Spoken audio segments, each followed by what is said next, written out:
11장 태시와의 출처. 태시와의 단계들.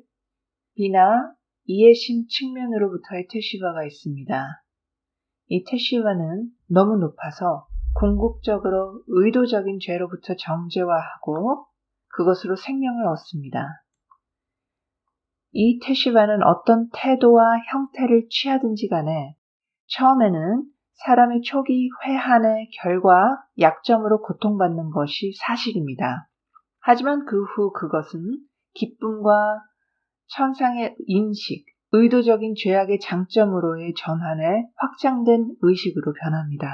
그 너머에는 후회의 고통으로 약해질 필요가 없었던 지혜의 빛에서 태시와가 나옵니다.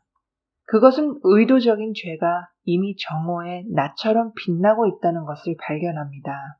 하심의 기쁨은 그 빛 안에서 나타나는데 그 기쁨은 수치심과 어둠의 억압을 통해 처음부터 이미 깨끗해졌습니다. 이것은 비나 안의 모든 것은 영적이기 때문입니다. 지혜보다 더 높은 것은 모든 기쁨과 즐거움, 모든 거룩함과 선함을 낳는 은밀한 시선인 보편적 케터의 빛이 나타나서 모든 것을 그 거룩한 재고에 통합시키는 것입니다. 이 빛은 이해의 조명의 시작을 특징 짓는 준비 단계를 전혀 사용하지 않습니다. 그 빛에 비추어 보면 전혀 부족함이 없고 어둠이 없다는 사실이 드러납니다. 여기에는 신성한 빛과 천상의 아름다움, 생명의 빛, 이해보다 높은 승강한 조명 외에는 아무것도 없습니다. 이해는 죄를 무효화, 취소시킵니다. 만군의 주, 하심께서 정하셨다. 그리고 누가 이해는 취소시킬 것이다. 이사야후 14장 27절. 그 빛은 또한 죄의 영향을 방출하는 지혜보다 더 높습니다. 오히려 케터에서는 모든 선한 것들이 아무런 방해 없이 흐릅니다. 그리고 모든 악과 추악함은 처음부터 그 본질에서 빠져 있습니다. 사실 하심과 그의 선함의 빛 외에는 없었고 앞으로도 없을 것이기 때문입니다. 2번, 태시와 안에 있는 신성한 영감. 전체적으로 신성한 영감은 하나의 천상의 조합 안에 그것의 모든 특정한 흐름의 혼합을 통합합니다. 그 흐름들은 의지, 지성, 아름다움, 힘과 도덕의 신성한 영감입니다. 전체로서의 신적 영감의 영혼이 그 충만함과 천상의 본성에 맥동하는 것처럼 그것은 예언자들에게서 미사여구를 줍니다. 미사여구의 세부 사항과 천둥 소리는 많은 강하고 힘센 물의 소리, 군형 같은 소란스러운 소리입니다. 마치 전능하신 그분께서 말씀하시는 그 목소리 같습니다. 그리고 위에서 언급한 5가지 유형의 신적 영감을 담고 있는 이 신성한 영감의 정신은 하심의 궁전을 방문하기 위해 인간의 죄악의 협곡에서 우뚝 솟아 거룩함의 높이로 오르기를 갈망하는 모든 마음에 지속적으로 깃들어 있는 태시와의 정신에서 드러납니다. 시편 27장 4절. 3번. 죽음의 극복. 사람의 태시와가 깊어질수록 죽음에 대한 두려움은 완전히 사라질 때까지 감소합니다. 그 자리는 그녀는 마지막 날에 웃는다. 잠언 31장 25절의 구절로 표현된 마음의 상태로 차지합니다. 그러면 한 사람의 참된 존재 안에 있는 영적 실제도 전 세계의 영적 실체처럼 그 자연 그대로의 두각을 나타내게 됩니다. 그것의 존재의 확실성을 밝게 빛나게 합니다. 죽음은 그 이름을 잃고 두려움과 공포를 함께 잃습니다. 그리고 개인의 성격은 확장됩니다. 유대인 전체의 보편적인 내용으로 문자 그대로 입장합니다. 거기서부터 개인은 전 세계 보편적인 존재에 흡수됩니다. 그리고 그 상위의 흡수로 개인은 신의 빛과 보호, 빛과 기쁨, 승리의 존재들에게 쏟아지는 생명의 부에서 행복을 발견합니다. 4번. 신성한 현실에서 세상적 현실로 내려옴. 모든 존재의 발전은 태시와의 토대 위에 세워집니다. 창조된 실체는 신으로부터 세속적인 현실로 내려오는 틀에서 뚜렷하게 성장합니다. 이 하강은 세상의 모든 사람들이 능력의 풍부함에서 능력과 재능의 감소에 이르게까지 레벨에서 레벨로 하강하는 끔찍한 하강과 죽음과 같습니다. 이 모든 것은 창조되기 전에 창조된 실체의 운명을 고려했던 의로운 정의의 높은 균형에 따라 이루어졌습니다. 그리고 사랑하는 자애로 지은 세상 시편 89장 3에서는 천상의 사랑 친절함 속에 물의 얼굴 위를 맴도는 창조주의 영, 창세기 1장 2절에서 오는 엄중함과 판단의 특성이 있습니다. 사실 이 하강 안에는 시간의 존재보다 앞선 천상 상승의 기반이 숨겨져 있습니다. 상승은 이미 하강과 통합되어 있기 때문에 심판의 큰 깊이와 자선의 높은 산들의 키스입니다. 시편 36장 7절. 문제는 점차 명확해집니다. 그들은 그 목과 유산으로 테슈바를 가지고 있는 인간의 영으로 더욱 강렬하게 그들의 힘으로 돌아옵니다. 이것은 가장 높은 곳에 있고 가장 낮은 깊이에 있는 모든 존재에 대한 패러다임, 전형적인 예입니다. 창조주시여, 당신께서는 모든 세대에 걸쳐 우리의 거주지셨습니다. 산이 태어나기 전에 당신께서는 땅과 지구와 세상을 만드셨고 영원으로부터 영원까지 당신께서는 하심이십니다.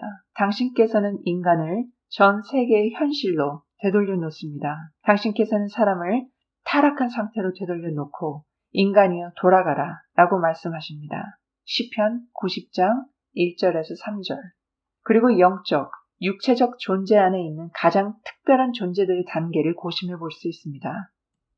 자그마하고 제한되어 있는 형태로 모든 보편적 현실들을 그 작은 사이즈 안에 그것의 존재의 깊이와 위대함의 그늘들을 지닐 수 있는지 명상해 볼 수 있습니다.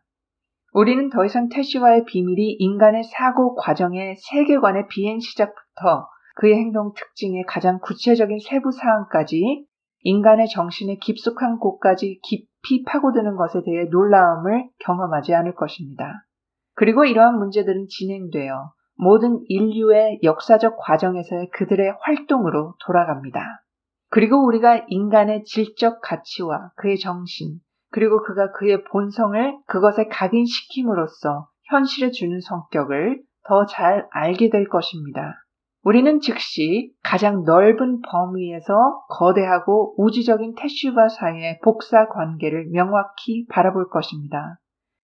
가장 깊고 높은 감각, 그리고 인간의 태슈바, 개인과 공동은 활동적이고 영적인 삶의 모든 과정을 순환하게 하는 바퀴로 구성됩니다.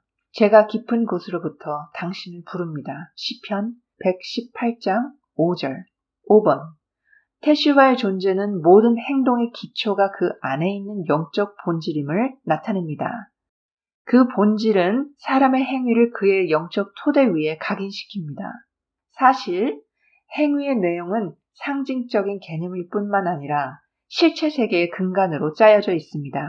그러므로 우리는 실체적 세계의 모든 구조가 서로 조화를 이루는 별개의 부분들의 세계이기는 하더라도 그것의 뿌리는 이 세계를 포함하고 아우르는 그리고 이 세계보다 높은 사상의 기초라는 것을 인정해야 합니다.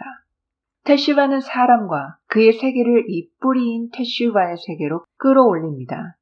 이 세계의 현실은 전적으로 그 영적인 내용의 명확함 속에 있습니다. 그 영성의 힘으로 그 세계는 우리의 제한된 행동 세계를 지배합니다.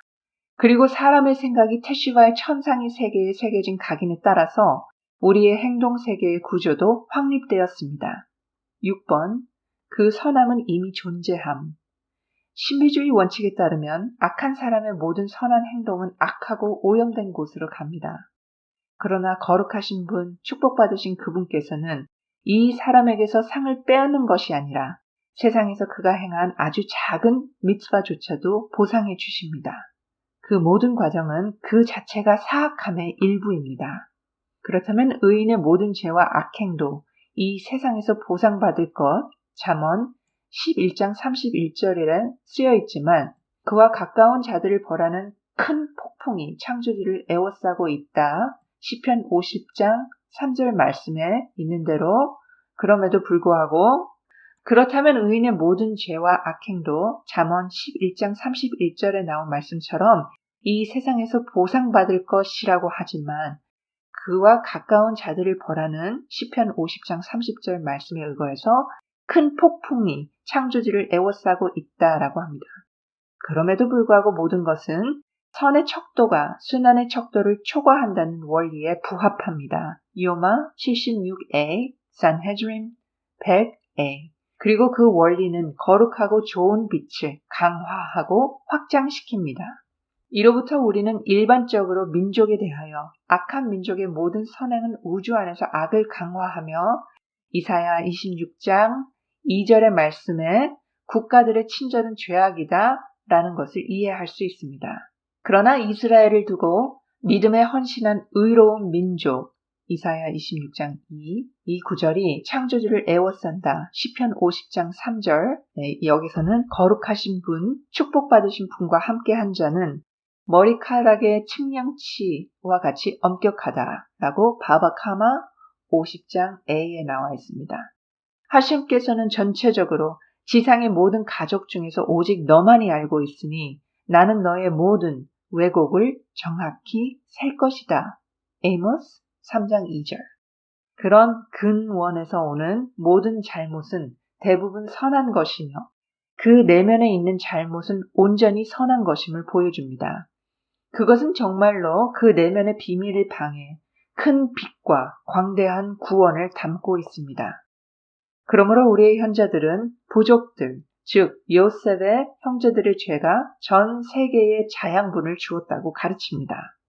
라바 84장 17절 그리고 미드라시 tanchuma 시사 2번. 그리고 기도문에 유대인들이 범법을 저지를 때에도 그들의 필요가 당신 앞에 있기를 바랍니다. 라고 베라코드 29b 그리고 라시의 말씀에 쓰여 있습니다. 그럼에도 불구하고 그 규칙은 그 행위가 모든 창조물의 완벽함에 도달할 때까지 그 잘못에서 생기는 선함과 건설성은 크게 정화되어야 한다는 것입니다. 한 사람의 정화는 그의 잘못을 제거하는 고통의 양에 해당합니다. 즉, 그들은 모든 외적인 추악함의 가장 깊은 선함에서 오는 잘못된 행위를 정화합니다.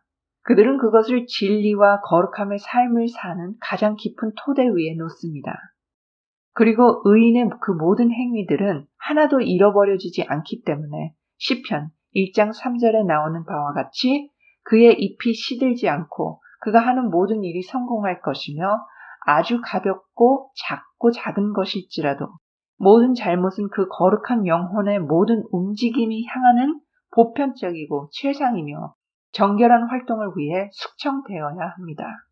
사랑에서 나오는 모든 테슈바는 모든 것이 선하고 소급하여 완전함과 직선성의 구성물인 내면의 근원에 도달합니다. 의도적인 죄가 정죄함으로 변형된 새로운 창조물이 아니라 그 근원의 나타냄을 필요로 합니다. 그 이유는 거룩하신 분, 복되신 분께서 메시아 시대에 새 하늘과 새 땅을 만드실 때에도 그것들은 이미 존재하기 때문에 새로 만들 필요가 없습니다. 내가 만든 새 하늘과 새 땅이 서 있을 때라는 이 이사야 66장 22절 9절은 그들이 서 있을 것이라고 말하는 것이 아니라 이미 서 있다라고 말합니다. 베레시트 라바 1장 13절.